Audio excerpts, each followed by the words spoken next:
Imagine, demand and build a world transformed.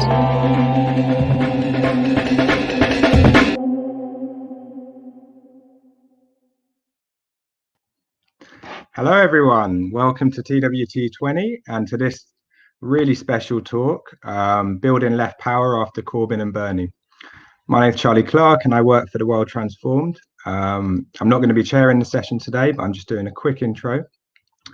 We've got a very special event that we've co-organised with the National Nurses United Union. Very excited about that. One more day to go of the festival.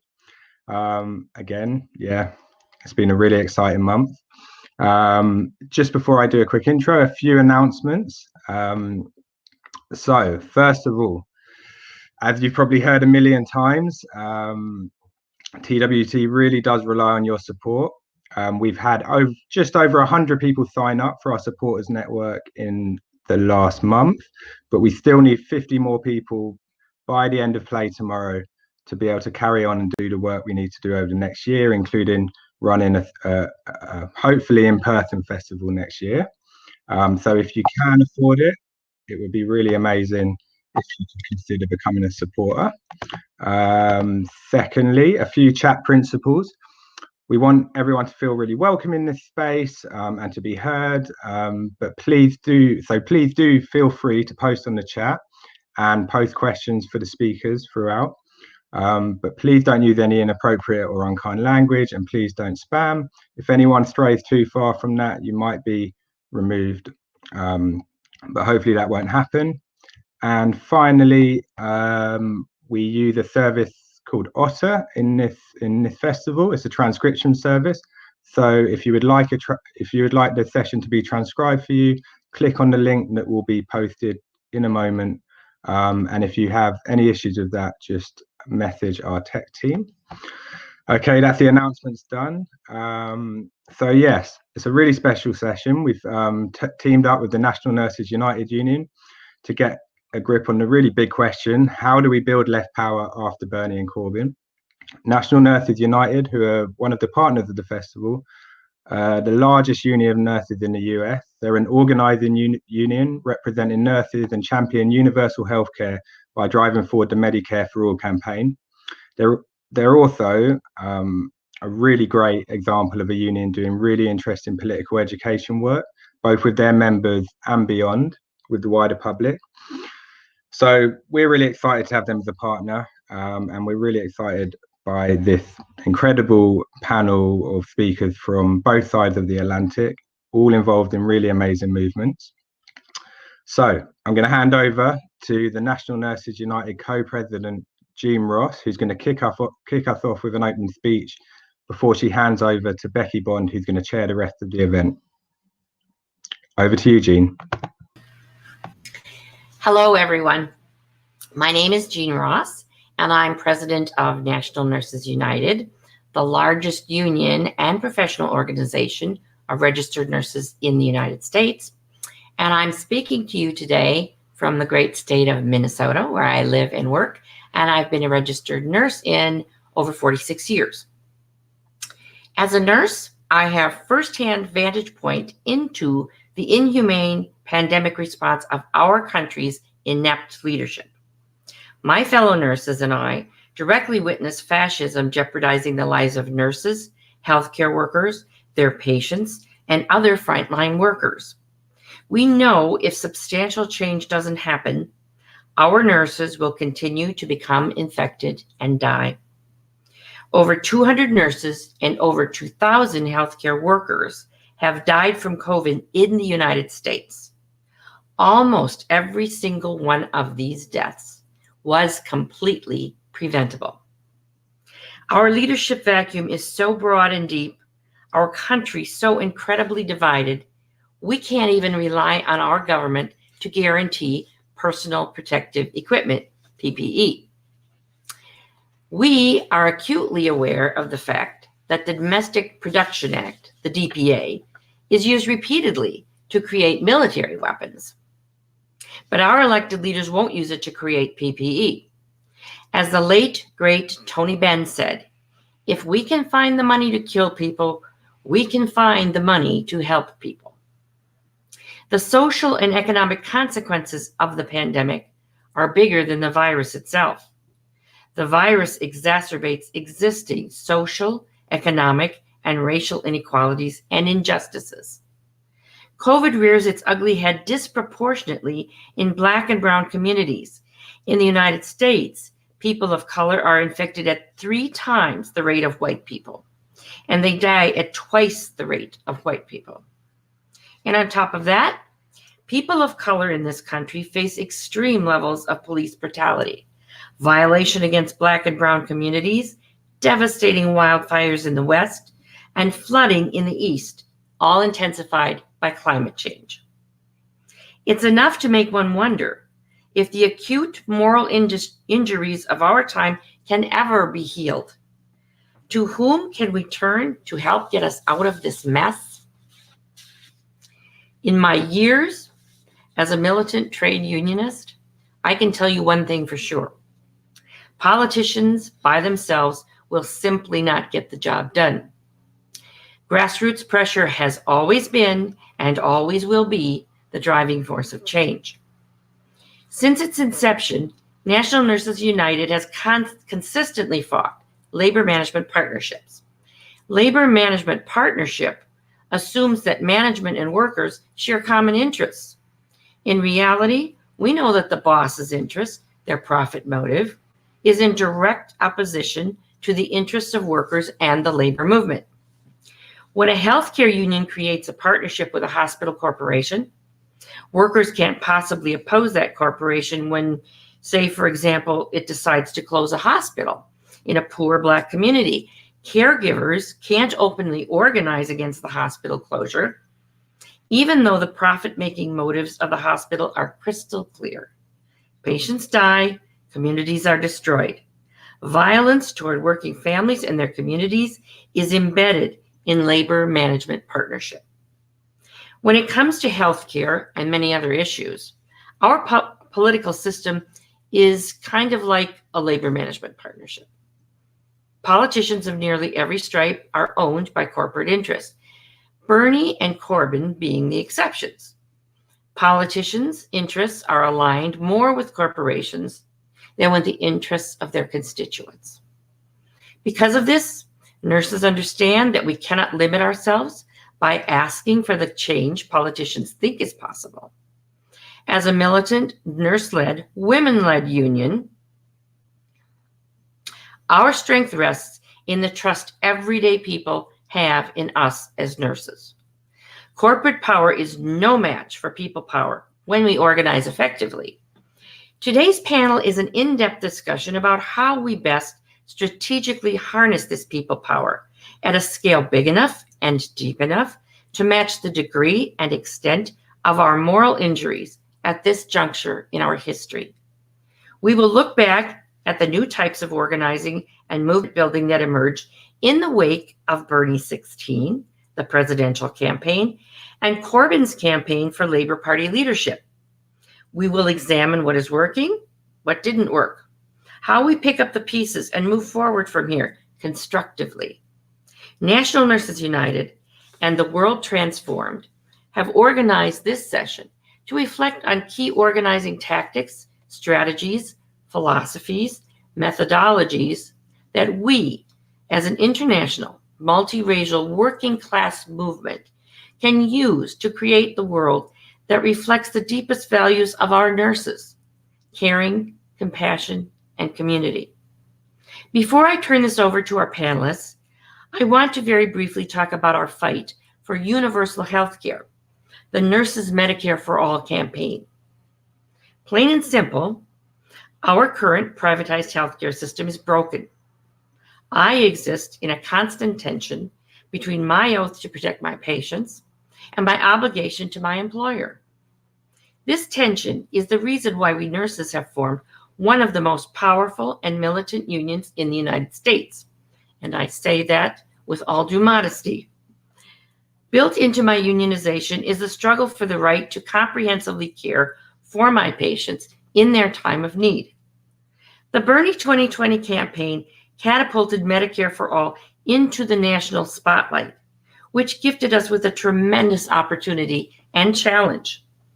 Our task has been reaching and identifying the tens of thousands of newly minted Medicare for All supporters, meaningfully connecting with them and providing them with a clear plan to win.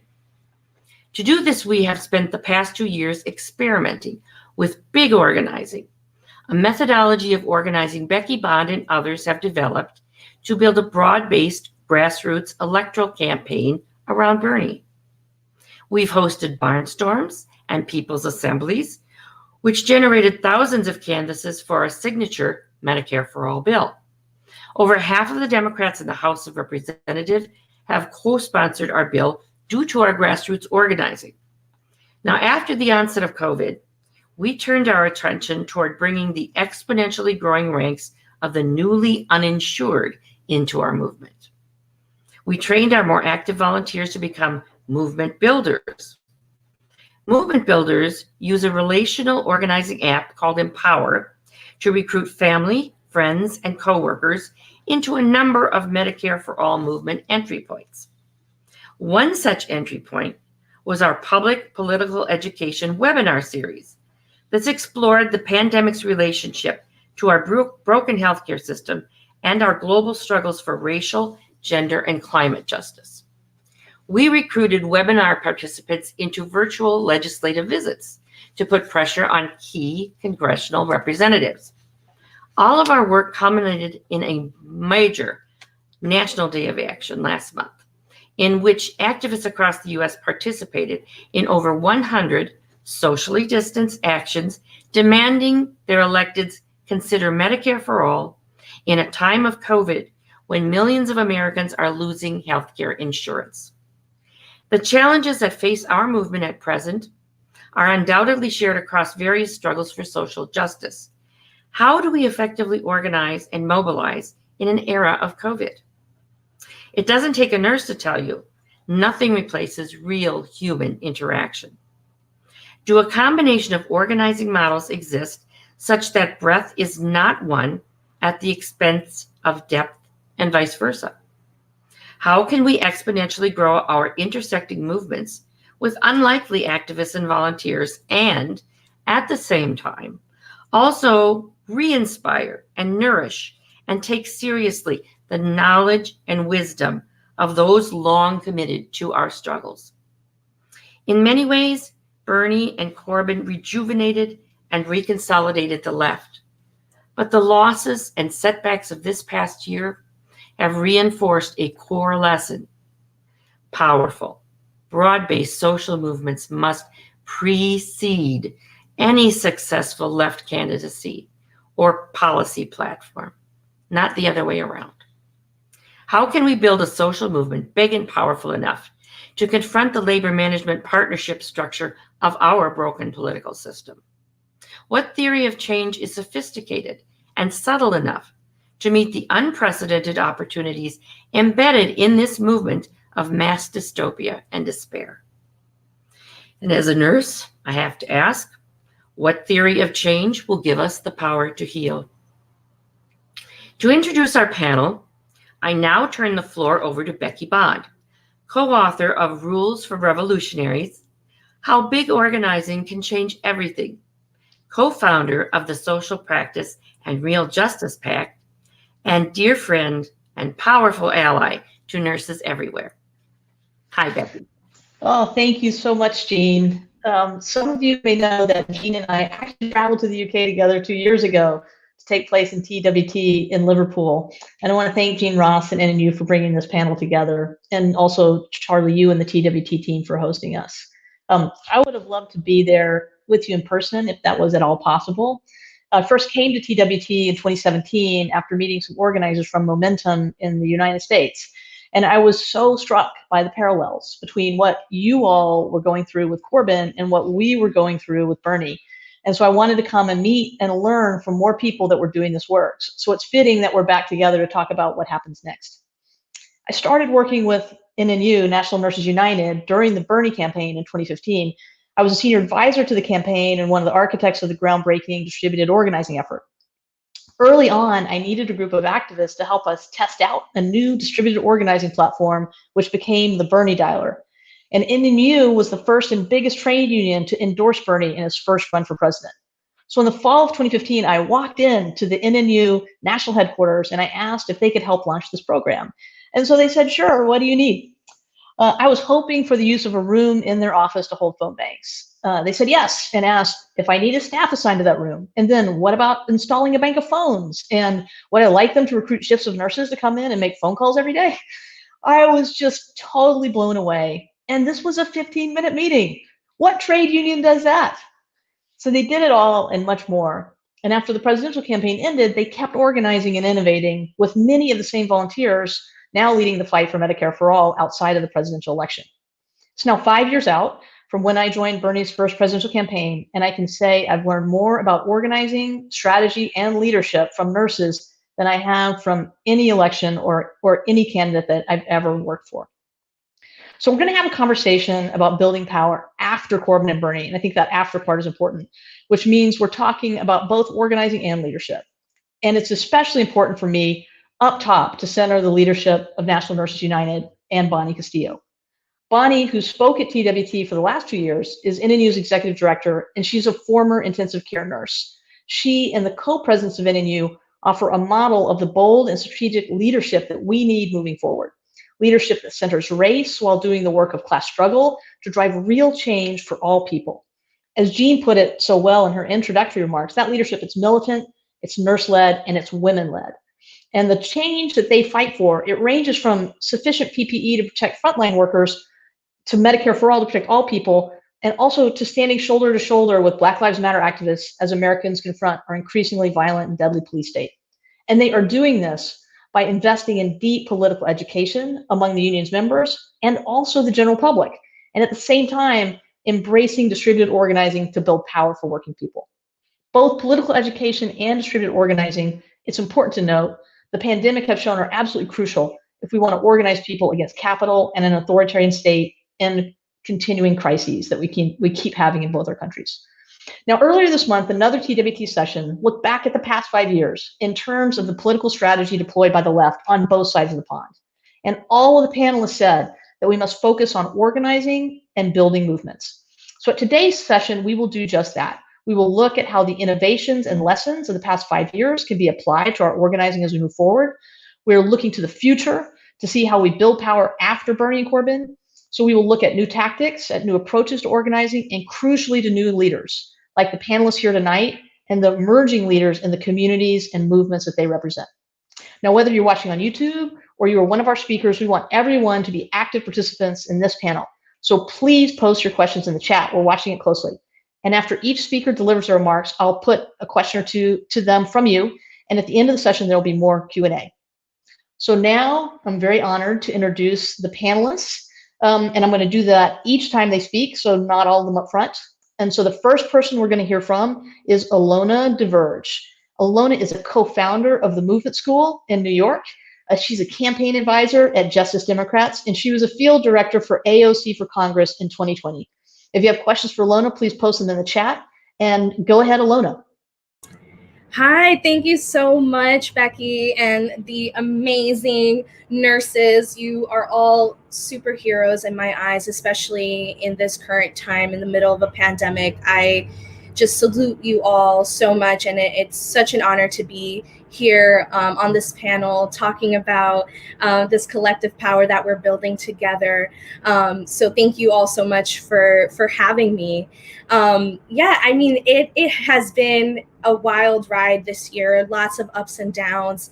A lot has been taken out of a lot of people, emotionally, physically, mentally.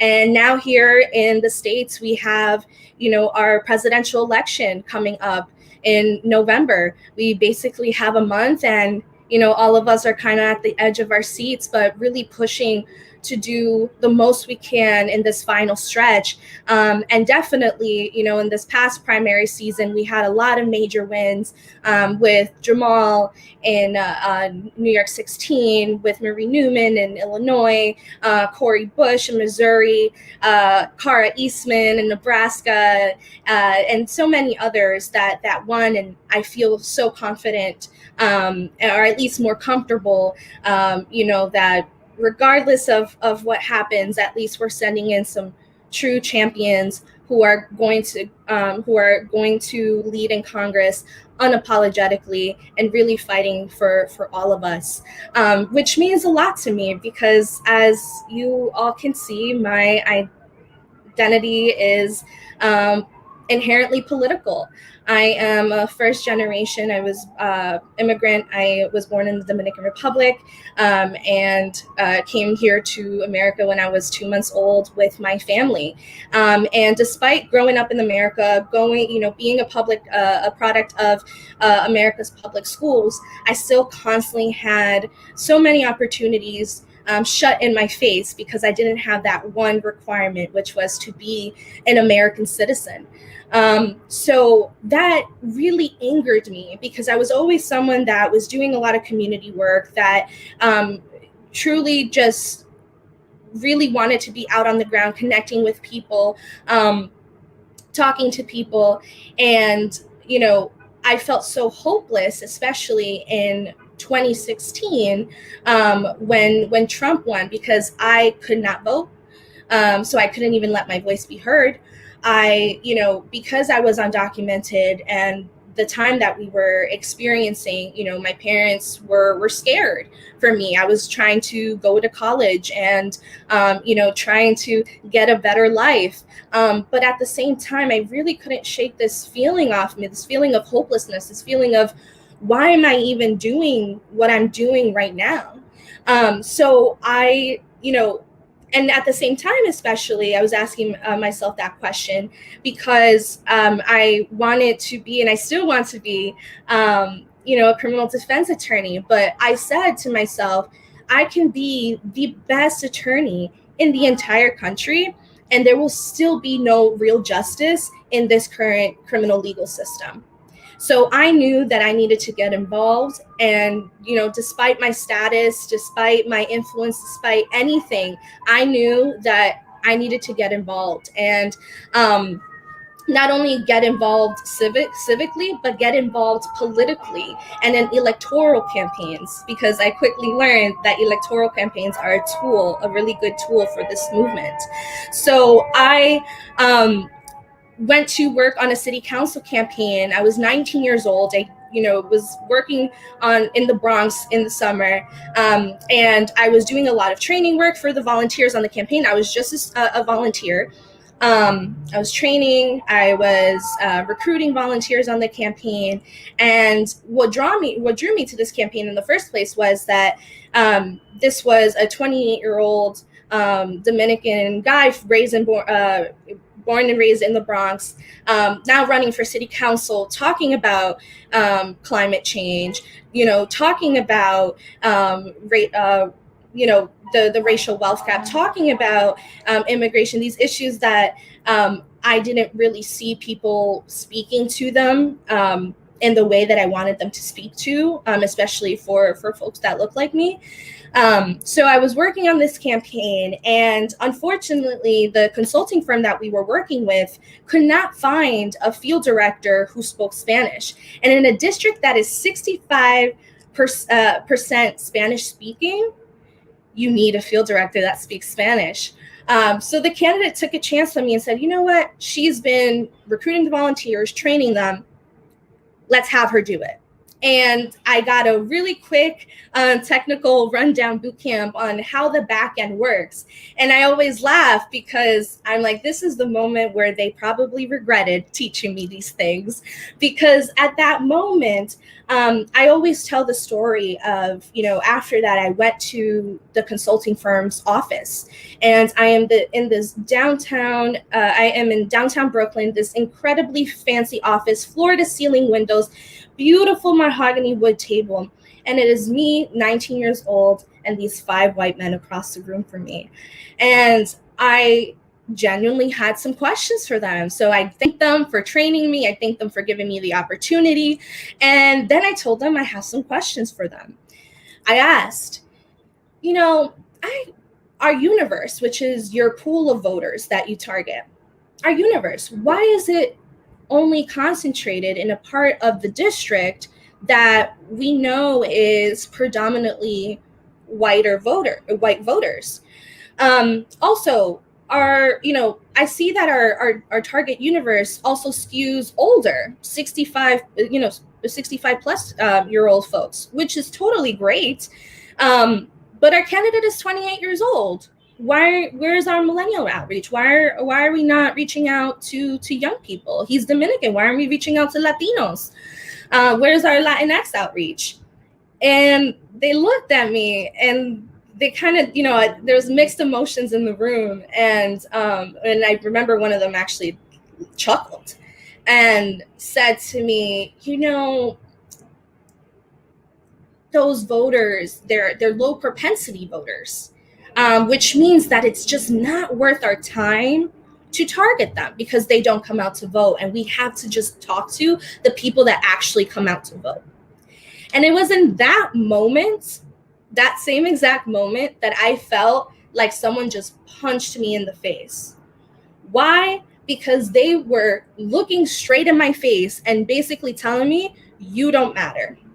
Because here I was, Latina, 19 years old, giving up my summer vacation to work on a campaign for a candidate that is finally truly representative of my values and looks like me and inspires me to continue in this work. I can't be the only one. And also, you go into specific communities and there is campaign literature all over the ground, and you go into other communities and those communities typically tend to be working class communities of color, and there's nothing on there. So it's not that we don't vote, it's that you don't take the time to come and talk to us and engage us on the issues that are most prevalent to our lives. So after that, I had this mission, and, unfortunately, we ended up losing that first campaign for city council. But afterwards, the next campaign that I worked on was Alexandria Ocasio-Cortez's 2018 primary. And that campaign was so special because we completely disrupted every single traditional campaign tactic that you think that we have to do. And we truly just relied on people power and created a community-centered field program that won. And so after her campaign, we wanted to take all of that knowledge and institutionalize that knowledge and give it back to the community. Because, in my experience, I oftentimes saw that I was oftentimes the only woman of color, the only person of color on a leadership team, and that, there was a bunch of different people on different campaigns, parachuting in from into communities they know nothing about. So after that campaign, and because of the campaign that we built, we created Movement School in order to make sure that campaigns are truly representative of their communities, and that we give back these teachings and these lessons that we learned back to the community and back to these grassroots candidates who are now running all over the country.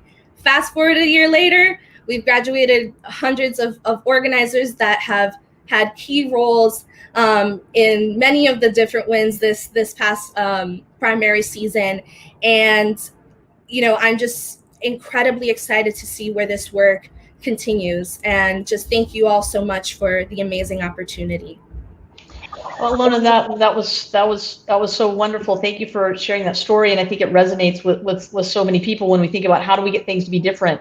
And we need the people running things to be different if we're going to make things be different. And I wanted to ask you, you tell a story about, the going up to the office of the campaign consultants. and facing them down, and you've gone on to start movement schools as a response to that.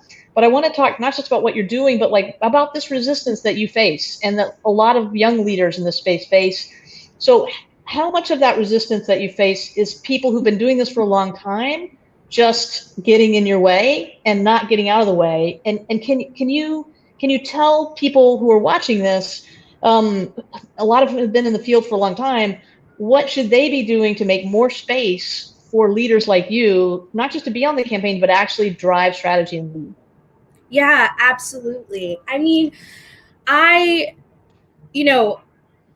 get why these consultants are like, we could only talk to triple prime voters. It makes logical sense, right? You're going to talk to the voters who actually go out to vote so that they could go vote for your candidate. Great. The thing is, that does not work for a grassroots candidate an insurgent, specifically an insurgent candidate, who is running on this big, bold platform and running up against usually, a multi-year incumbent. It doesn't work. That strategy does not work. And I saw that after we lost that first election, right? We need to make sure that we are creating community-centered field programs. And that doesn't look like the typical cookie cutter way that consultants like to run campaigns. So, I don't have a problem with consultants, but at least, I would need them to crack out of that tunnel vision and understand that the political landscape looks so different and that people are reawakening now in different ways that they might not even understand, that, that people that have been involved in this work for so long might think is, completely just running us into the gutter. But so what do I say to those people is like, have an open mind. Notice that what we have created and all the progress that we have done, all the progress that has been done has been due to these big, bold, strategic field, community-centered field programs, and this new theory of change and theory of running campaigns that has gotten AOC elected, Ayanna elected, Ilhan, Jamal. I can go on, and hopefully I run out of fingers one day. We want you. We do want you to go on and keep on that. And there's some questions in the chat that we may ask later to you, Elona. But I wanted to thank you and start to build off of what you've talked about by bringing on our next panelist. And Elona, it's your work with AOC that shows what happens when you have a great ground game and inspired people combined with a candidate with integrity and political vision and a good strategy. And you're right, it didn't just stop at AOC. It's gone on and on and on in the US. But a good ground game alone, it just doesn't win elections when these other things are missing. And that's, I think, what the consultants sometimes get wrong. But in the right circumstance, it can tip the scales. And when we think of a good ground game in a major election, that can shift the vote 3 or 4 points. And we can see a much higher effect, though, like in the United States, where we have these very low turnout, low information down ballot races. Now, I know we're still reeling from Labor's loss in the general election, but there are some examples from this last election of effective mobilization and organizing that we should learn from, even as we learn where we failed. Now, Momentum mobilized huge numbers of people using big organizing techniques. Thousands of Labor members were trained in persuasive canvassing techniques, and they were equipped to be organizers beyond the election campaign. So next we're going to hear from Beth Foster-Ogg. She's an organizer from Labor's Community Organizing Department who led the successful campaign in Putney at last year's general election, and who previously worked at Momentum's national training as Momentum's national training organizer. So if you have questions for Beth, please post them in the chat, and go ahead, Beth. Thank you so much, Becky, and just want to say thank you to TWT for organising such an incredible festival in really difficult circumstances. You guys are my heroes. So today I've been asked to talk about my reflections on the organising methods that we've used in the UK in the last 5 years. We've got Gaia who's going to talk about Momentum, so I thought I'd concentrate on the learnings from Labour's community organising unit, how kind of community organising worked in the context of a political party in an election. And I know that the US are way ahead of us, so sorry guys, you're going to have to listen to some basics, but for the context of the Labour Party, some of the things we did were kind of really different from the traditional Labour Party methods. So for context, the Community Organising Unit was the fulfilment of an election promise from Jeremy Corbyn's second leadership campaign. It was introduced at the end of 2018 and had 17 organisers working in the election in 2019. Very, very quickly, the understanding for us as members of the team was that to win a socialist and radical government, substantial work needed to be done in our communities to build power and relationships on the ground. We all know that Jeremy's leadership took place in the context of generations of the dismantling of community-based institutions and power from trade unions, tenants unions, community spaces, and also in the context of rising racism, poverty, the destruction of social housing. And when you bring those two things together, you create circumstances in which it's very, very difficult to do what we were trying to do, which is overcome apathy, sell hope, do political education on the ground. So what the Community Organising Unit was trying to do through the process of building relationships and collectives was go into communities, build power, develop grassroots leaders, achieve real measurable wins while the Tories were still in power, and do political education through that action. So as a Labour Party community organiser, it goes without saying that we had lots of barriers internally to achieving our aims. As I'm still a Labour Party staff member, I'm not going to talk about those things, but I'm sure lots of you can come to your own conclusions.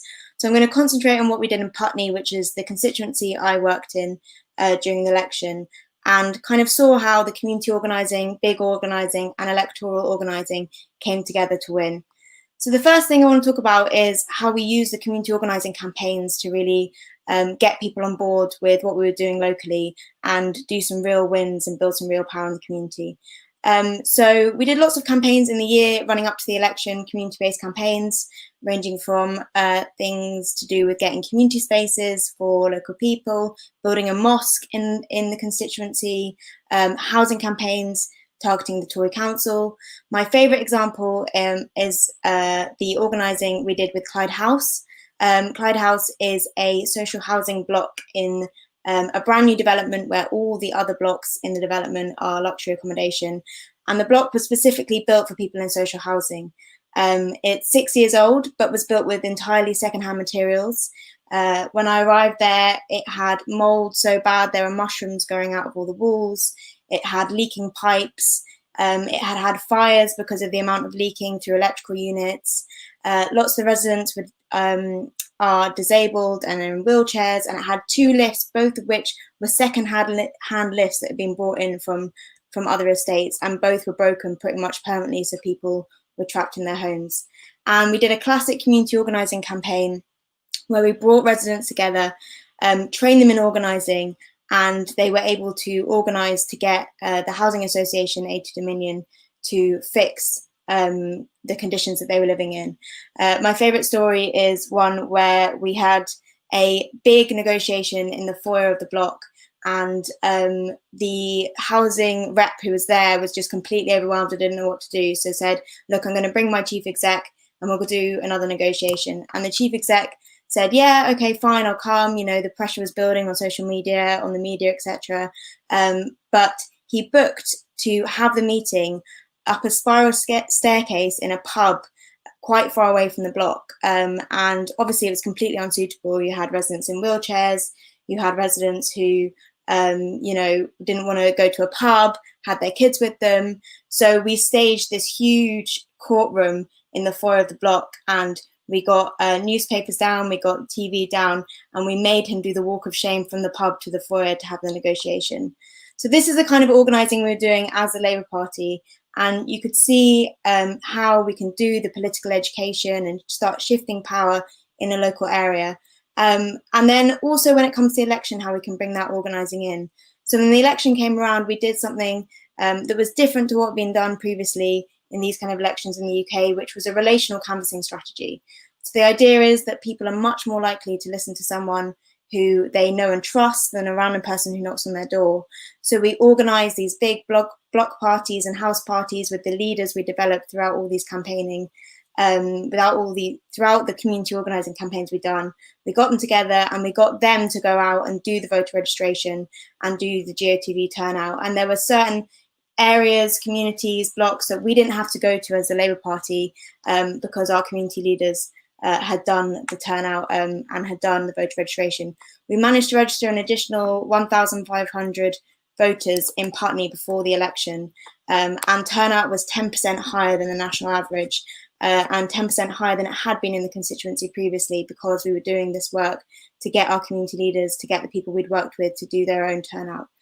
We also combined the kind of big organising and community organising by really taking seriously organising our own membership. So whenever someone came to the office in Putney, they were trained up in persuasive conversations, which takes the transactional canvassing and makes it into relational canvassing. They were given a special group of people that they were responsible for turning out, and they were asked to do that, and we had people come back again and again. So we had things like the Putney Persuaders, who were specifically tasked with turning out Tory, Lib Dem, swing voters on the basis of Remain to Labour, which sounds like a really hard task. At the beginning of the election, it was Conservative, Lib Dem, Labour in the polls.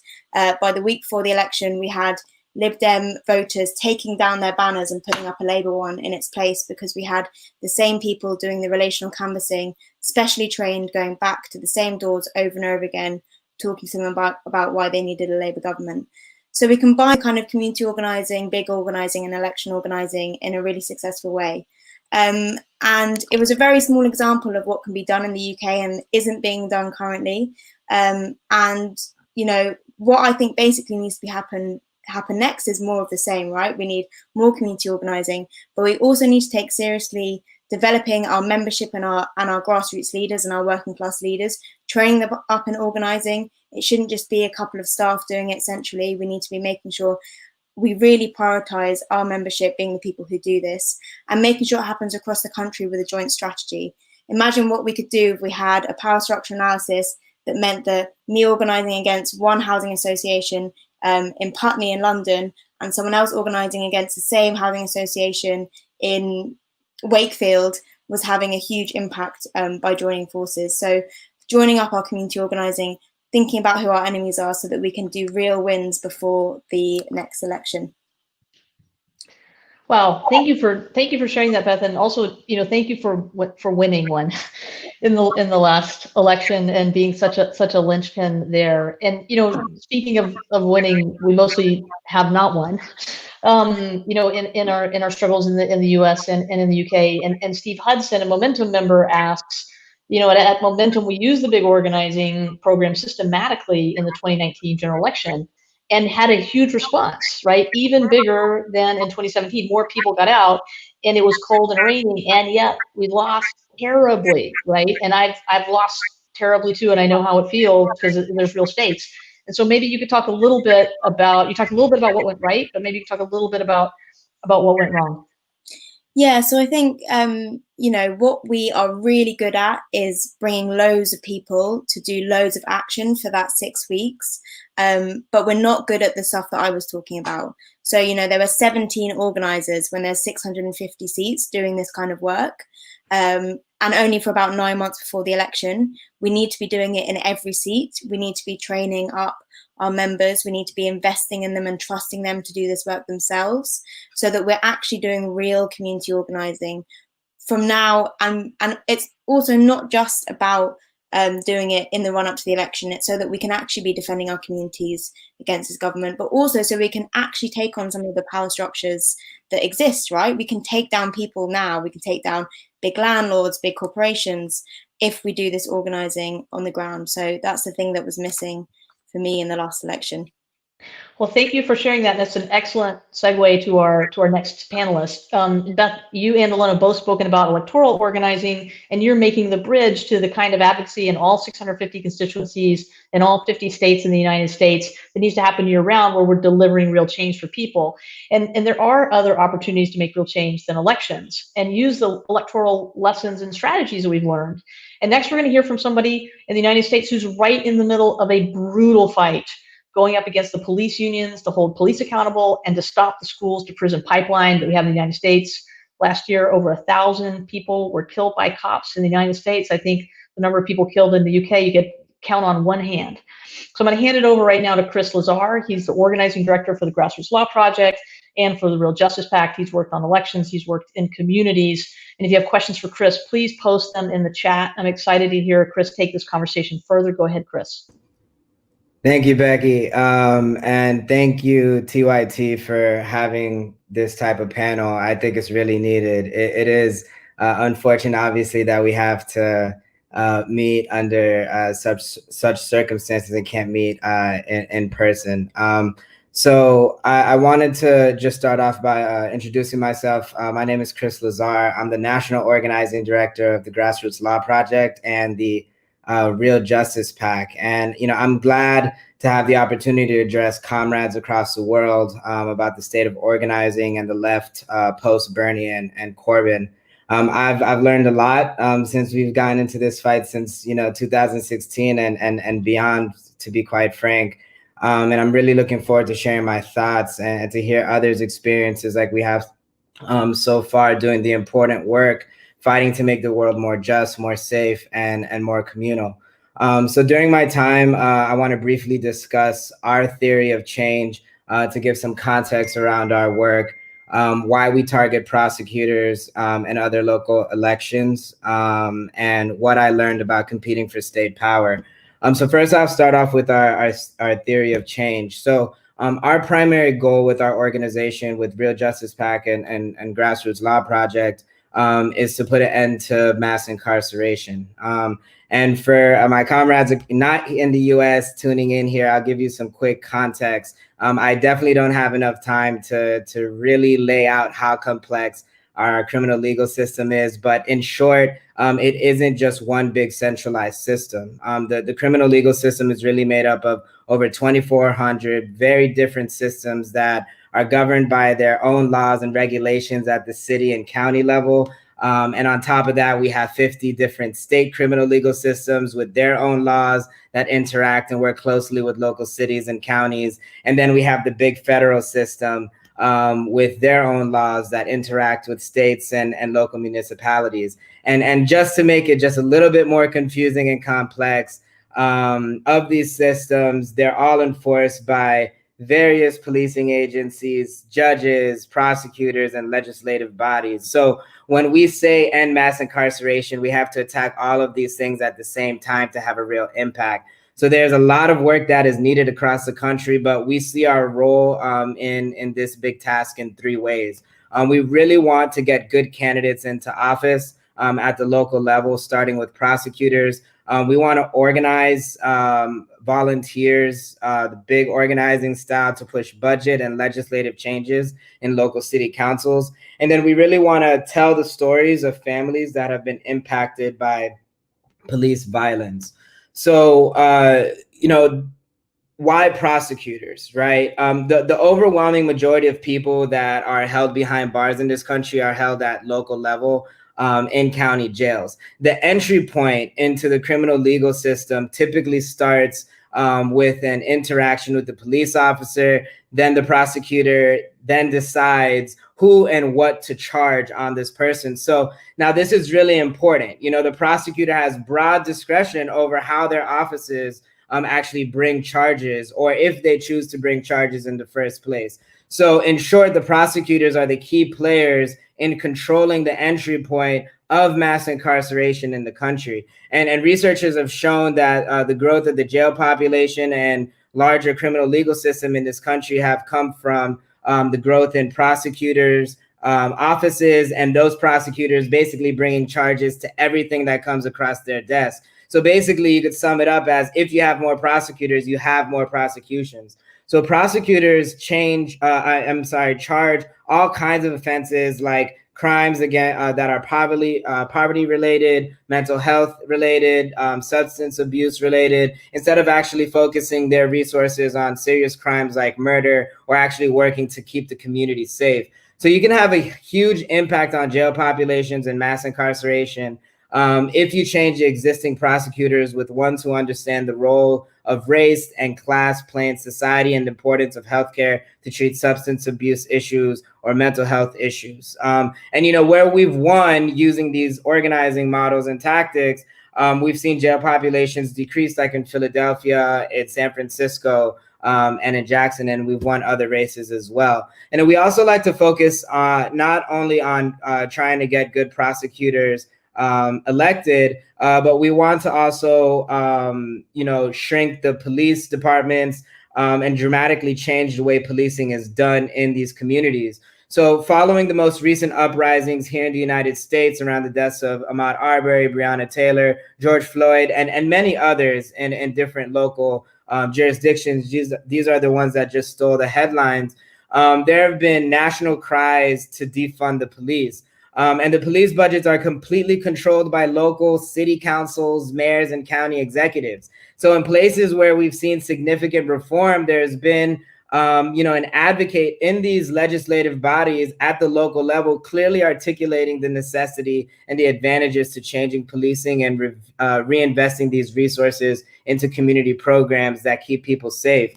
The places where we've seen calls to defund go ignored, despite the most valiant of organizing efforts, we've oftentimes simply just don't have enough allies or any allies in those bodies to actually do the important groundwork of moving their colleagues. Now, don't get me wrong. Obviously, there are times where we have allies. I can think of a few fights. Athens comes to mind, where we have the allies that are pushing a real comprehensive plan, and then we still lose. And sometimes that happens as well. But what this led us to really believe is that, in addition to focusing on prosecutor races, we have to focus on these city council races and local county commission races.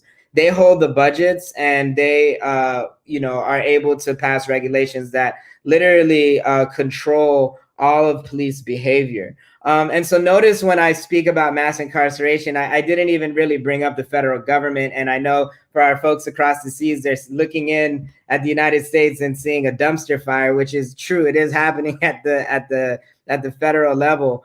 And there's a lot of gridlock, and the federal government does perpetuate and have a role in moving mass incarceration and propping up local systems that oppress Black and brown and poor communities every day. But the bulk of the problem is unique, and one that most of the dismantling can come from winning local power. And we have comrades in Seattle, Minneapolis, Los Angeles, and other cities across the country who are winning power electorally, and not only, aligning with BLM movements and other local organizations who are pounding the pavement for years, and they're putting up real proposals to reinvest money from policing to community programs. But obviously, we have to do more. What every local fight teaches us, and this is one big thing that I've learned, is how we could replicate best practices and tactics and strategies to actually fight back against the organizations of state and police unions. But we have to be intentional about organizing and running candidates for these local offices and learning from what is happening across the United States and really investing in their races. Thank you, Chris. We're seeing some chat and people asking about geography and about, the mismatch of people from cities, trying to work on elections in places where they're not from. And one way to get over that hump, of commitment and committed organizing in local areas is actually to organize around local issues, right? And bring that forward. And you've really, shown us a good example of what that could look like. And like Beth talked about, how do we actually win real change that improves people's lives where they live? And so I think one of our challenges is to leverage the national organizing, and take the people that get brought in from that and the things that they learn from that and push them into and help them do the local organizing, right? And where it's happening. I want to ask you a question. We saw the political establishments in the US and the UK mobilize against Bernie and Corbyn, and we saw that in the chat too, people bringing it up. But since they didn't win, we really haven't gotten to see the reaction of the establishment when one of those candidates actually win. And you've really actually helped some people, running for these key executive position in counties, have millions of people in them. And they've actually won. And maybe you can talk a little bit of what happens when we get one of these candidates over the line and when they get in. What is that like? What's the organizing challenge, to helping a reformer and insurgent when they get in, versus just trying to win the election? Yeah, that's a good question, because that's a lesson that we learned in our organizing around DA races. I know we've talked about, Becky, and then also we're seeing that even when we're winning these defund fights, that, you know, I think the biggest lesson here is that the police unions, they're loaded with money. They're ready to attack, and oftentimes they're very proactive in their attack. Their message is very simple. You know, less crime, you know, less police, more crimes. And they put those on billboards in Philadelphia. We're seeing it in Austin and Dallas. They put one in New York. That's because, you know, we're winning and we're advancing these cases and this issue in all of these places, and winning a lot of times in all of these places. You know, messaging, you know, I think, you know, on the defund side and the reinvest in community side, we have to be proactive with our messaging on our end, the same way that the police are. So once they see that, you know, defund goes through a council, they're going to attack. And it's on organizers like ourselves to, you know, organize supporter calls to city council offices, say we support this decision, write letters to the editor, talk to whoever you can and say, this is what we want. Not just that police have been cut, but the actual reinvestment into community is what's going to keep people safe. And we're investing in healthcare, we're investing in substance abuse treatment, we're investing in gun violence prevention programs, education, things like that. So those are at least some of the lessons that I've learned. And I would imagine if Bernie or Corbyn win, or when a candidate like them wins, we will see that on a national scale from the big money interest. Thank you so much, Chris. You know, in the United States, and we're going to bring the next panelist, Amy Ramirez, on now. In the United States, organizers and activists, they've really, you know, been able to shift the conversation far more than any elected official could do. We see this with Black Lives Matter and the fights that Chris is involved in around holding police accountable and changing out who's in charge of the local justice system. And we've also seen it around climate change. So as we want to talk about the role of social movements and organizing that happens not just in our capitals, but, you know, all across our countries and all 650 constituencies and thousands of counties across the United States. Next, we're going to hear from Amy Ramirez, who's an organizer and trainer with the Sunrise Movement in the U.S., who's been involved not just in the national movement, but also in the local Sunrise Hub movement. If you have questions for Amy, please post them in the chat. I'm really pleased to have you. Go ahead, Amy. Thanks, Becky. Hello, everyone. We're happy to be here on this panel today and would like to thank National Nurses United and the World Transformed for inviting me to take part in this event. My name is Amy Ramirez, like Becky said, and I'm an organizer with the Sunrise Movement. I also work at New Consensus, the economic and policy think tank, working on the Green New Deal in the United States. So as you may have noticed, the climate issue is very near and dear to my heart. I joined the Sunrise Movement shortly after our well-known Congresswoman Alexandria Ocasio-Cortez won her primary. It was incredible to see young, progressive women of color win their elections, which inspired me to get even more involved with politics and specifically organize to build power on the left. Sunrise is known for being an army of young people fighting the climate crisis while creating millions of high-paying jobs in the process. We learned that the climate issue is as intersectional as it gets. You can't talk about climate change without talking about environmental racism, of course, and economic inequality, and access to healthcare and affordable housing, and so many other issues that our society is facing, which are even more noticeable during a pandemic. This is why we are so passionate about the Green New Deal. Unlike other climate action plans, the Green New Deal is set out to solve so many of these issues by tackling all of them at once. This plan goes back to transforming our economy by updating and renovating our homes, buildings, automobiles, and energy systems to stop emitting greenhouse gases. This goal will result in the creation of millions of union jobs and will help build thousands of units of affordable housing while making sure that communities of color who are disproportionately affected by the climate crisis, as well as poor and rural communities, are invested in and benefit the most from this transformation. Our plan to achieve this goal is by electing what we like to call Green New Deal champions, candidates who endorse the Green New Deal and are willing to fight for it once they are elected into their position. We also use direct action to push our elected officials, just like the action we held in our House Speaker Pelosi's office in 2018, where Ocasio-Cortez actually stood with us and supported us in this action. This is what spurred our organization to continue its work in organizing, protesting, and bringing the climate issue to the forefront of our Democratic candidate debates. When Bernie Sanders decided to endorse the Green New Deal and run on the boldest climate action plan, we put all of our energy and efforts into organizing our states, cities, and local communities to make sure he won the nomination. This involved everything from recruiting volunteers into the Bernie app, tabling at our schools and universities, phone banking, canvassing, and everything we could possibly do as young people to help Bernie win. Another reason that Bernie got our endorsement was because so many of us were already rooting for him beforehand. As an organization, we overwhelmingly, more than 75% of our members voted to endorse him. I saw many of my Sunrise peers join his campaign in official paid positions, while others made sure that the caucus process was fair and accessible to everyone. I specifically served as the regional captain for Southern Missouri, which was incredible because my hub, as well as myself, was able to make so many connections with the community that we are still continuing to foster. However, our goal to get Bernie elected was not achieved. So what do we do now? To be completely honest with all of you, we are still in the process of figuring all of that out. Our champion may not have won, but we still have a ton of work to do. There is still a Democratic candidate who has a chance and who may be our only chance at getting a Green New Deal passed. So we keep working. We keep pushing our leaders to create more bold and progressive policies. And if they don't, we vote them out. I live in Missouri, where we recently, not my district specifically, but in St. Louis, had a Green New Deal champion win her primary.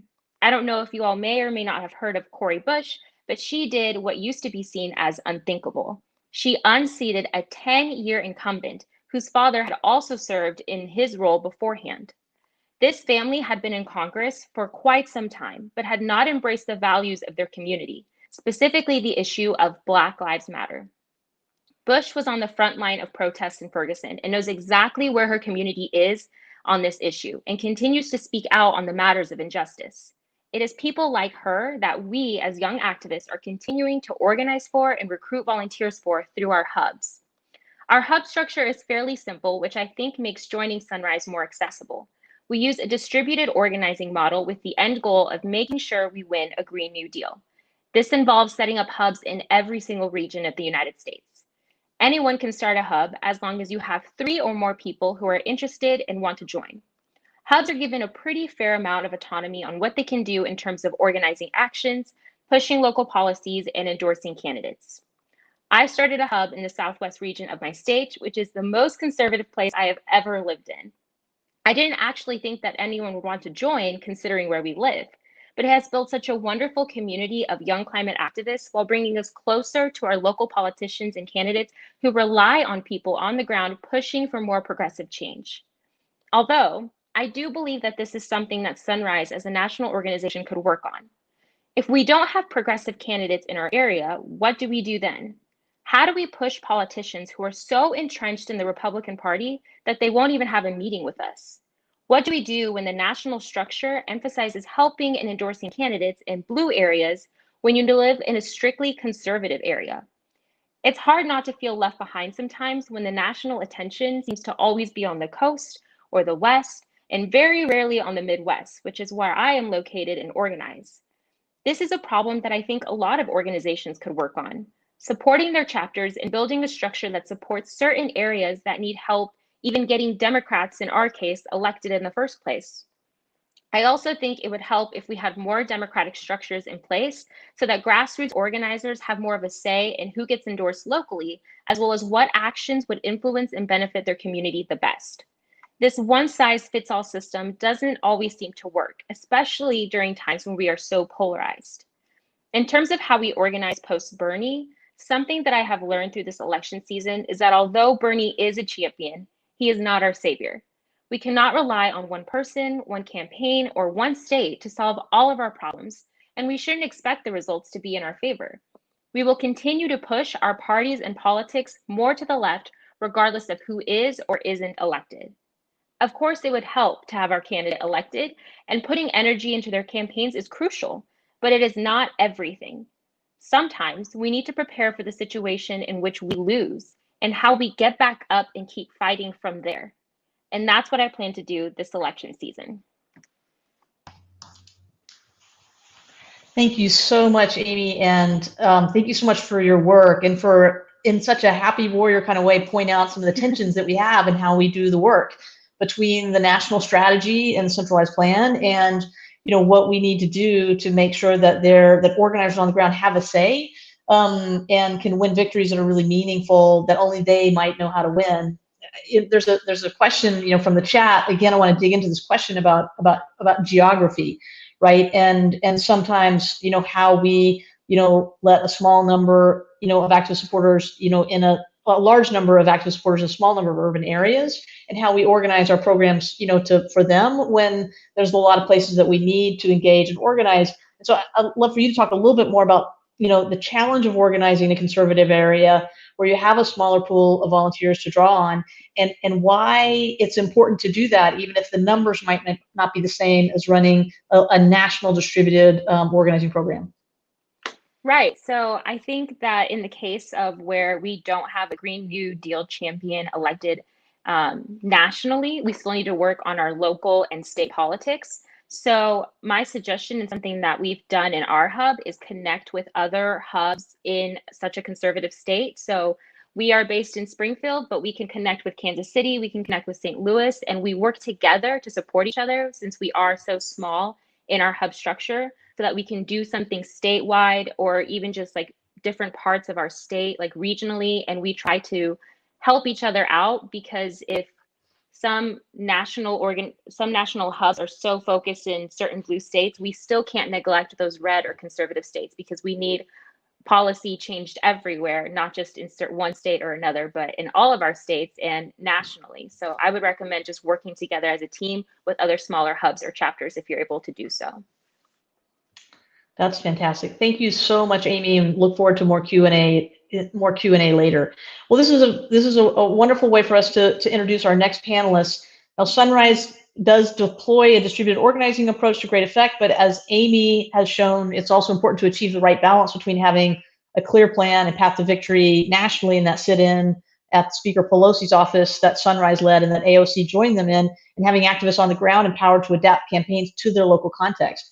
And it may sound similar to people, engaged in the ongoing question about the role of momentum in the post-Corbyn context. So I'm so glad that we are joined by our final speaker now, Gaia Sriskanathan. Now, Gaia is the recently elected co-chair of Momentum, and Momentum's played such a pivotal role over the last 5 years, and its role going forward can be just as significant, if not more. But we will have to wait to see what the future holds for Momentum. So if you have questions for Gaia, please post them in the chat, and it's great to hear from you. Go ahead, Gaia. Thanks so much, Becky, and it's so great to be here. Thanks also to the amazing NNU and to TWT for organizing this fantastic festival. So I was asked to sort of talk a little bit about how I got involved in both US and UK organizing, because I wear two hats, being based in the US, but a member of Labour International CLP. And I think, like many of the members who joined Momentum back in 2015, I was a classic Corbyn-inspired activist who voted dutifully for the Labour Party, but was really inspired to join it because of Corbyn's message, and then started thinking about, what does that mean? I've joined a political party. What does that mean in reality? And I was very fortunate that Labour International, my CLP, was quite left-leaning and a really welcoming and nurturing home that helped me cut my teeth. And I immediately got very involved, both at the CLP level, and I'm now the co-chair of our branch in New York. And so, it was actually, perversely, it was through getting involved in the Labour Party that I ended up getting more involved in US politics and the Bernie campaign. And I'm very lucky to be in New York, and there's so much going on here with Julia Salazar and with the recent primaries. The electoral gains here, as Elona said earlier on, is really, really inspiring. And I think, for many of us activists, both Bernie and Sanders Bernie and Corbyn had a similar sort of function. It was a bit like lighting a match in a cave and realizing you weren't alone.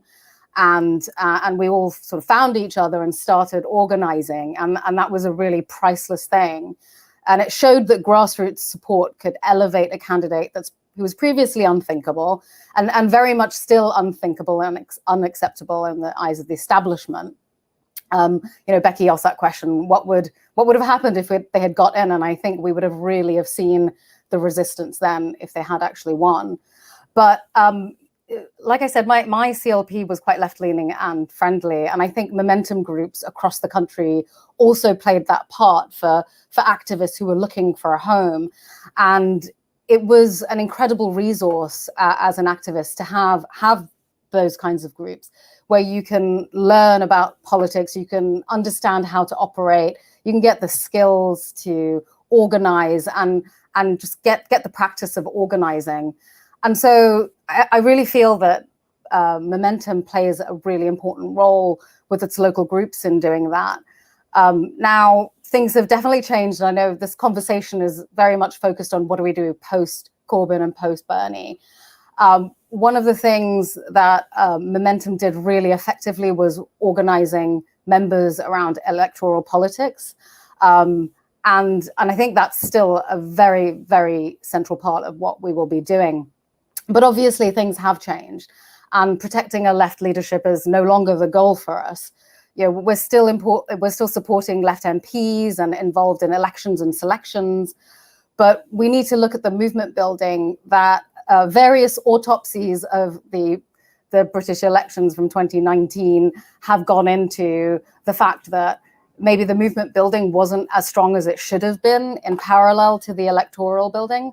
And we really see our place as renewing the focus on movement building and helping activists organize in their workplaces, in their communities, really focusing on critical issues for the left.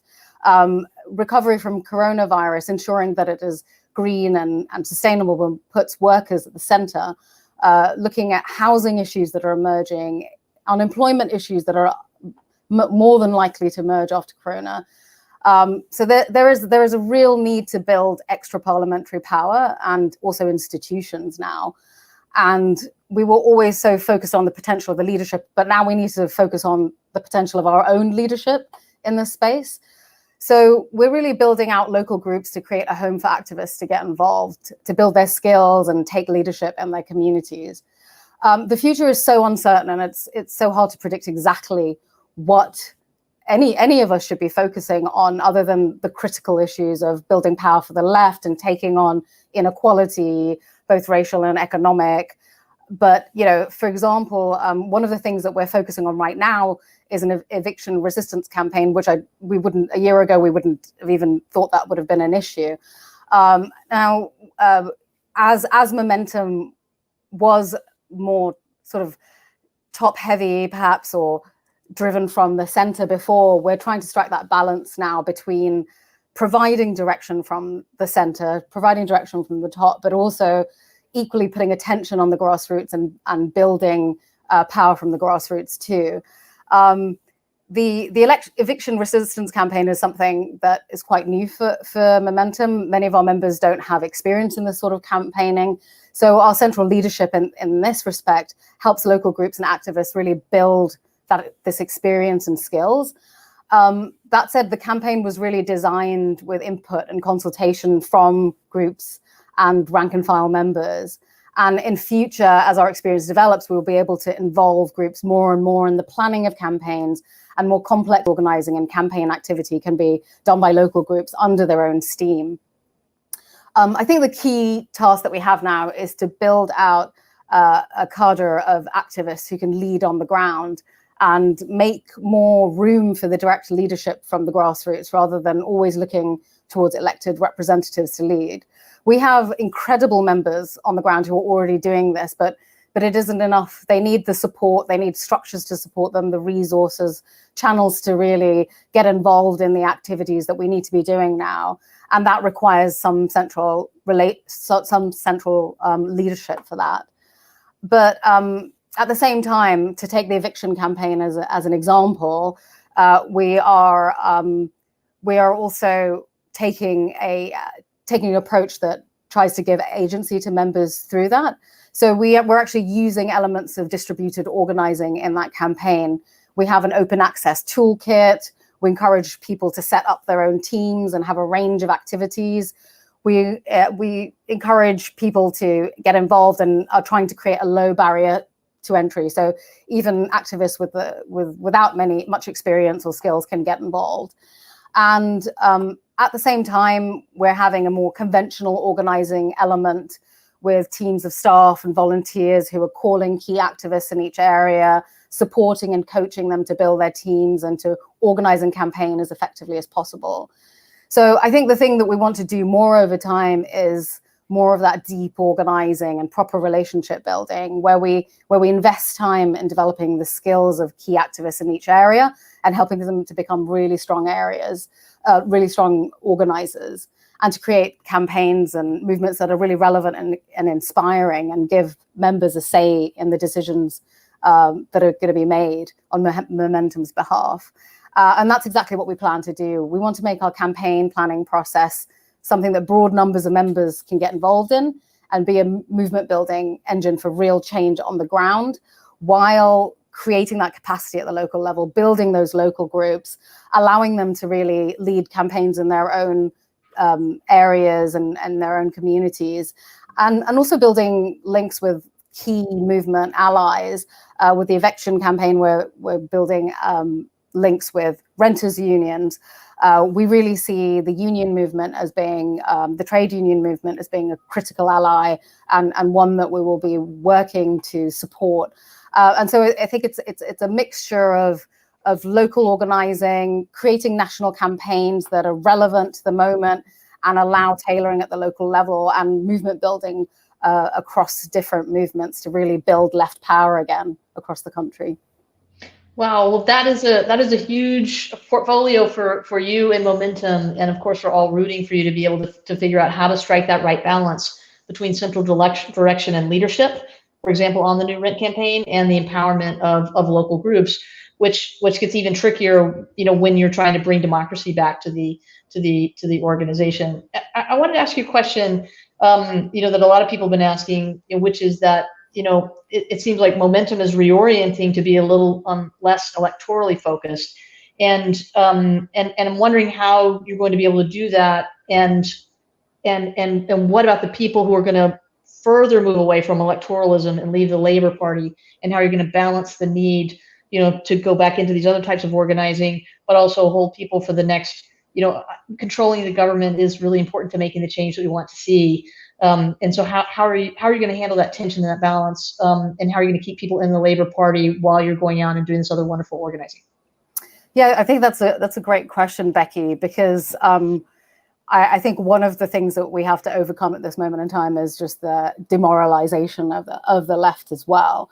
And it's interesting because last night I went to a Black Lives Matters protest, which had been kicking off across the country after the ruling on Breonna Taylor, and there was a woman activist speaking, and she said, people keep asking us, when are you going to stop marching? Like, when is this going to be over? And she was like, this is just the beginning.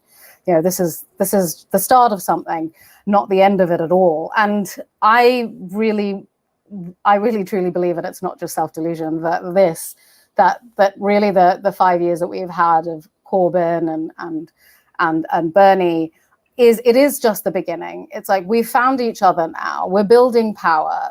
The left was so weak when Corbyn came into power. It was the weakest it's ever been. And now we have movements. We have organizations that can hold us. We have this incredible, like the World Transformed has grown up around this. Like, we have all of these new resources and places to meet, places to organize. And my advice to members would be stay in. This is just starting. Like, we've got all of these resources now. We can build power. We have to stay in and make this just the beginning of the left movement and bringing it back into the center. Well, thank you for bringing us from despair to hope, and also thank you for turning out for that protest. Chris has been on the ground in Louisville, and maybe he can talk some more about that at the heart of it. But it feels really good to have the international solidarity, in this fight. Okay, well, now we're going to transition to and open up the questions for all of our speakers. So keep posting your questions in the chat. The first up is going to be a question for Jean, and it's going to follow on, what Gaia was just referencing. Welcome back, Jean. And Jean, I believe you're muted. Nurses have been so vocal about the multiple public health crises that we're facing. And we know that, our issues are interconnected. We can't just solve one of the issues. We have to solve a lot of the things that are facing us. And so the nurses have been really good about being vocal about multiple public health crises, not just workplace issues. And one of these is racism. And we're seeing racism in the impacts of COVID, but we're also seeing it in police violence. And, as people are looking for what their role is, not just in changing our government, but dealing with these threats in society and what's happening with the uprisings, especially in the United States and the Black Lives Matter movement in the UK. What's the role of nurses in responding to this crisis? And how can you model the behavior that we need others to take up?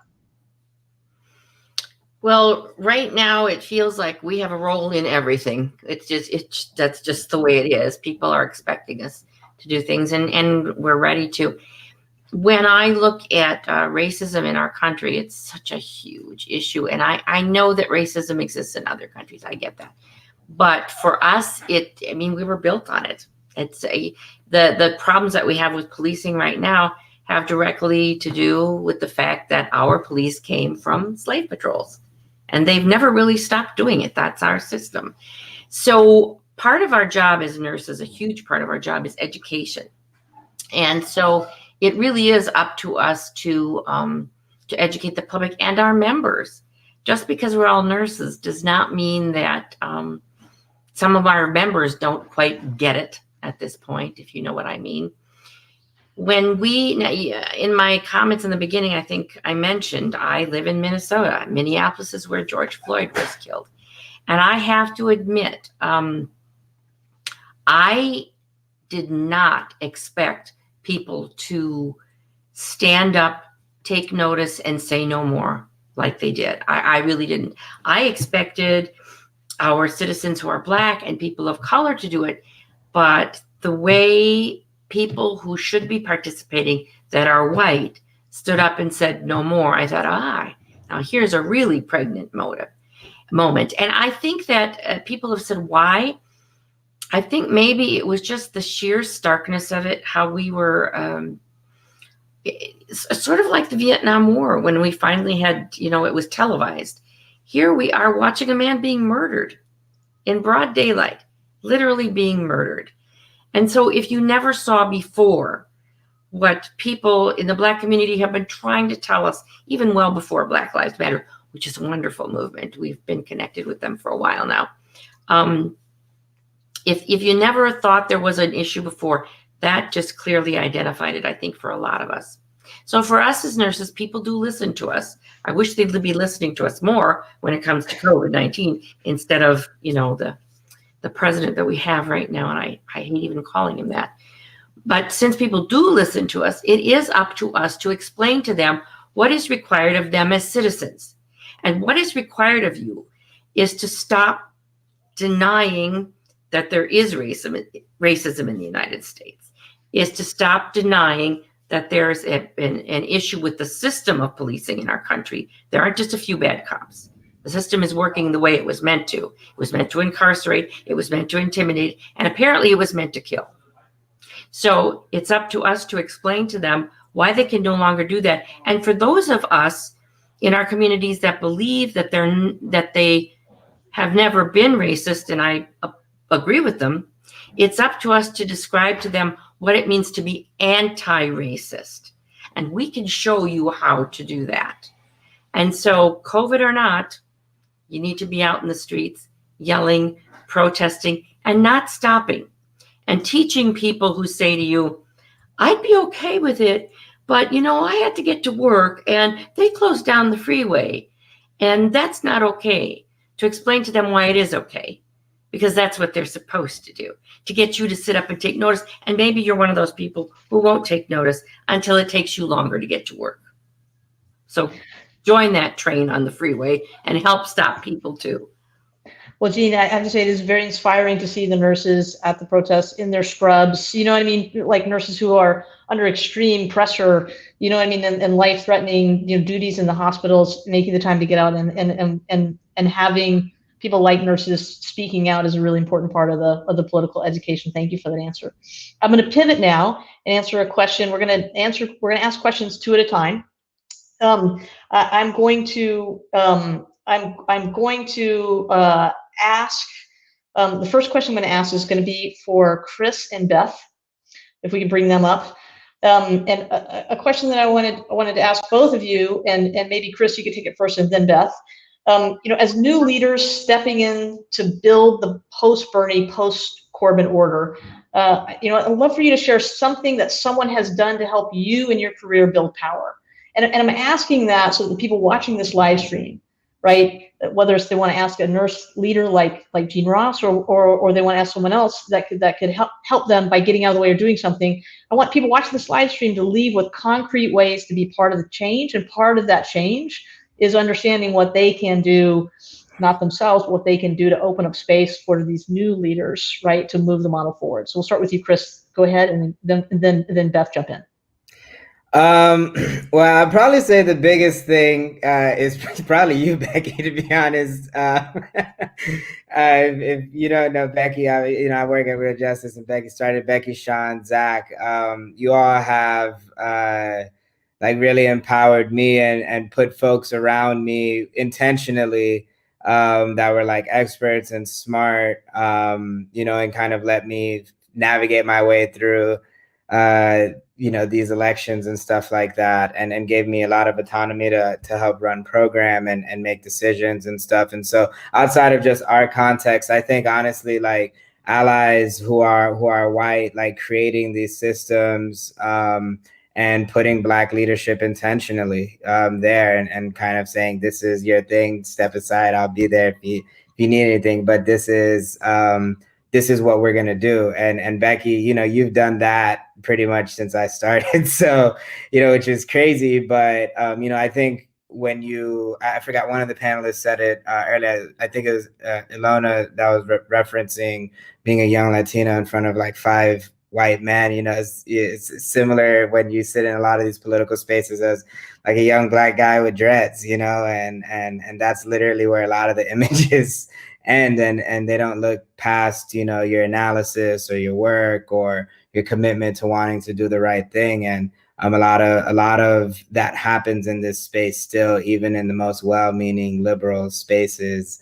You still see that type of like white dominance, and not really like allowing young people of color to flourish. So that, I would say, at least that was like the personal impact. But yeah, I think that's definitely what other groups should do.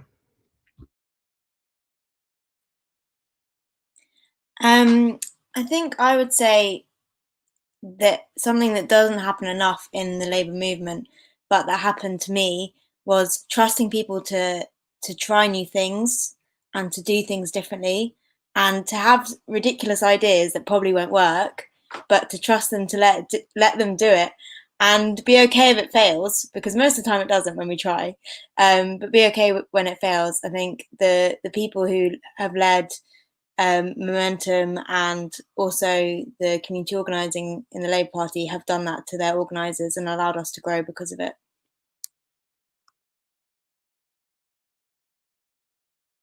You're muted, Becky. Becky, you're muted. Sorry about that.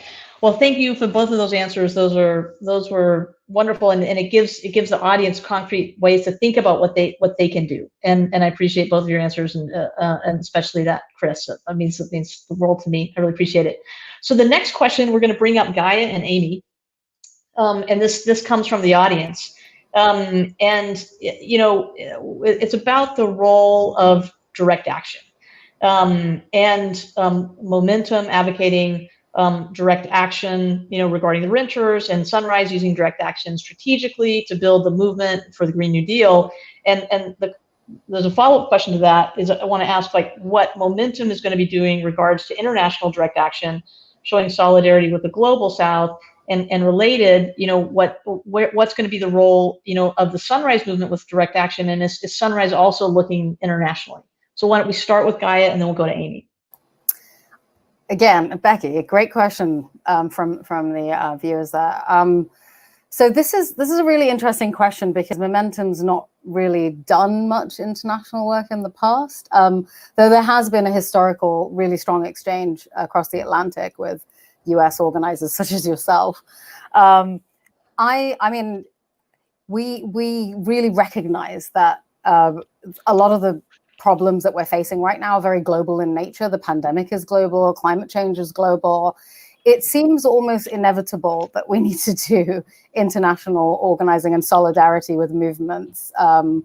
And it increasingly feels like that's going to be a critical part of us really solving these problems collectively. There's no way we can solve climate change alone. And we have to be aware that everything that we do in one country has an impact on the other one. And to be able to really work in solidarity and with true justice behind everything that we do, we have to look at what our impacts. We have to learn from other movements. There's also a lot of positive exchange that can be done. I mean, right now, I'm talking to DSA and we're trying to do exchanges and see what they're doing with their local groups to see if we can apply some of their learning to ours. So I think there will be more and more of this, and just the very nature of the problems we're facing, the challenges we're facing, makes this really critical. Yeah, like I was saying, we haven't really done too much international work either. We do have a couple or maybe 3 hubs in Canada.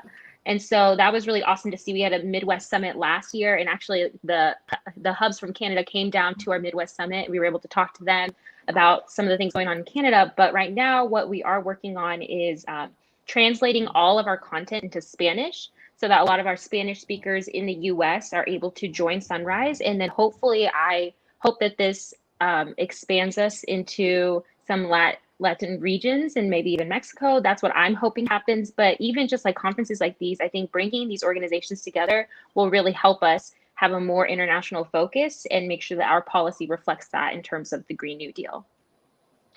Well, there's a lot of interest in seeing, coming out of this panel, some of the panelists continuing the conversation and figuring out how they can learn from each other and team up. So I hope to see more of the local Momentum organizers and the Sunrise hubs, have a robust conversation. I hope that's one that can continue, and one obviously Gaia as the co-chair, but being in the United States, is going to really make possible.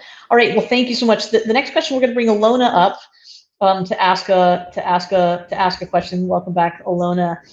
There's a question from the chat asking if anybody in the States has an idea of how to get, disparate persons, together, meaning like how do we bring people from all places together, without alienating significant portions of them. And I think that's a big challenge that we face in our work, because we're going to need everybody if we're going to make the change we want to make, not just some people. Yes, absolutely. This is a question I actually get all the time, and it's so difficult because it's truly unique to every single community, right? We talk about wanting to build a more inclusive democracy. So we want to talk to, folks from the Latinx community, Black folks. We want to talk to working class people. But we also have to understand that some of the typical organizing tactics that we use don't reach them, because, for example, if you're coming by to knock someone up, probably like a working class person's door around 5 p.m., they're probably not home, and they probably won't be home until past the door knocking hours, right? So this is a challenge that, not only electoral campaigns, but also just any organizer doing issue advocacy definitely runs into constantly. But it's really about, kind of taking what what Chris mentioned and also what Amy mentioned.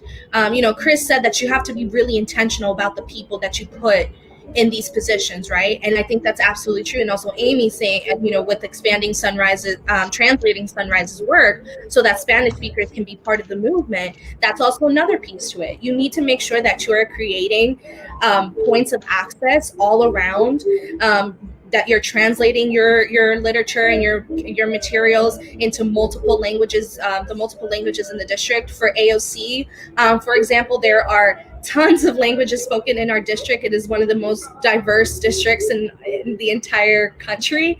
But the main languages that we translated all of our materials in, so that we can make sure that we're including our community. And yes, sorry, it is Saturday in the Bronx, so everyone is doing their thing. Yeah, we got the merengue and the bachata out there. It's great. But yeah, so in AOC's district, Spanish, Bangla, Korean, Mandarin, those were some of the top languages that were spoken in the district. So every material and all of our campaign events, we had translators in these multiple languages to make sure that we're building an inclusive organizing space, right? When we're organizing in specific communities, right? So if we're going down to, for example, Little Yemen in the Bronx, right? We're not going to send a white organizer there, and they can be well intentioned and everything, but it just means so much more when you're actually talking to someone in your native language. They know your lived experience, and they're able to talk to you from a different perspective. So it's really about being intentional, making sure that you're creative points of access through whatever to whatever you are planning on doing, and just again being very intentional about where you place people, and especially the people that are behind the scenes actually creating the plan. That is such great advice, and it's just really important to underscore what you and Chris are saying is it's not about checking the boxes. It's actually about building the beautiful inclusive campaign that can win. And I think if organizations or politicians are having trouble doing this, then it's because they do not have a young person in charge. And so that I think also is part of is giving young organizers more authority to actually build these campaigns, because they're they in the United States at least they simply are more fluid and more fluent and more culturally competent, and are willing to do what Beth said about like trying the new things, that when we actually try them, a lot of times work, and we need a lot of people to get out of the way so that we can let a lot of people step up and build these campaigns just as you've described. Yeah, and trust, Becky. That's I think another one of the biggest things is like, we need to be able to trust our community and our organizers and the people that we're seeking to build this coalition with, especially in a true grassroots campaign where you don't have hired professionals, right? You have to practice trust with people. And the only way that you get to trust people is by giving some trust to them. And that is also an entry point for a lot of people, because sometimes, especially for organizers of color and for just voters of color that haven't been included in the democratic process, they're so in awe and appreciative the fact that we're actually coming to knock on their door and talk to them. And not only that, but it's actually someone who looks like them. And we're talking about the issues that are most prevalent to them, right? And we're trusting them to continue that message forward, right? So it's also about trust. I love that. Thank you so much. All right, now I'm going to give the last word to Gaia as the co-chair of Momentum. She's one of the new generation of leaders that we need to support and are so excited about.